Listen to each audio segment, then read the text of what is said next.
Good evening everyone. Music అనే మహాసముద్రంలో మేమందరం ఒక బిందువు లాంటి వాళ్ళం. కానీ ఇళయరాజా గారు ఆయనే ఒక మహాసముద్రం. ఎంత చేసినా ఎంత తోడినా వస్తూనే ఉంటుంది ఆయన దగ్గర నుంచి. సంగీతం ఎలా వస్తుందో నాకు ఇప్పటికీ అర్థం కాదు.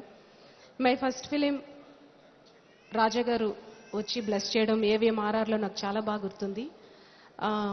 ఆయన స్టూడియోకి వెళ్తే పిన్ డ్రాప్ సైలెన్స్, అంటే మన ఊపిరి తీసినా కానీ అది కూడా చాలా పెద్ద సౌండ్ అవుతుందేమో అన్నంత పిన్ డ్రాప్ సైలెన్స్ ఆయన రికార్డింగ్ థియేటర్. అండ్ ఆయన రాసే నొటేషన్ తప్పితే ఏ సౌండ్ వినపడలేదు నాకు.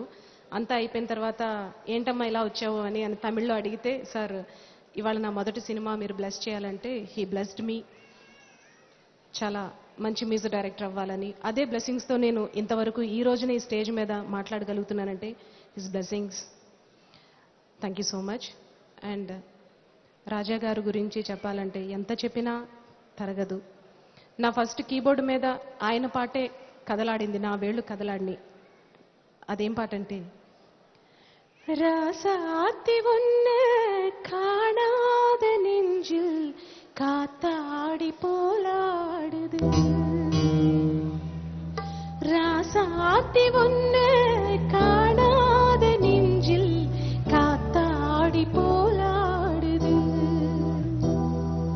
பொழுதாகி போச்சு விளக்கேத்தியாச்சு பொன்மானே ஒன்னே தேடுது, ராசாத்தி ஒன்ன காணாத நெஞ்சில் காத்தாடி போலாடுது,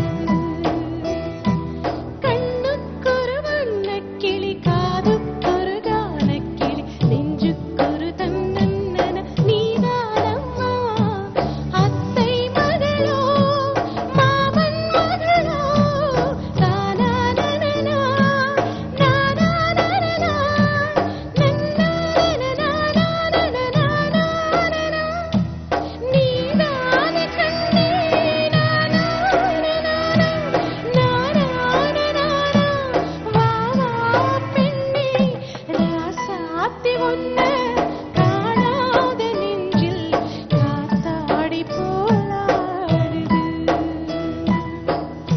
ఆయన మ్యూజిక్ అలాగా మంచి గాలిలాగా వీస్తూనే ఉంటుంది, వీస్తూనే ఉండాలి, ఒక పిల్ల గాలిలాగా.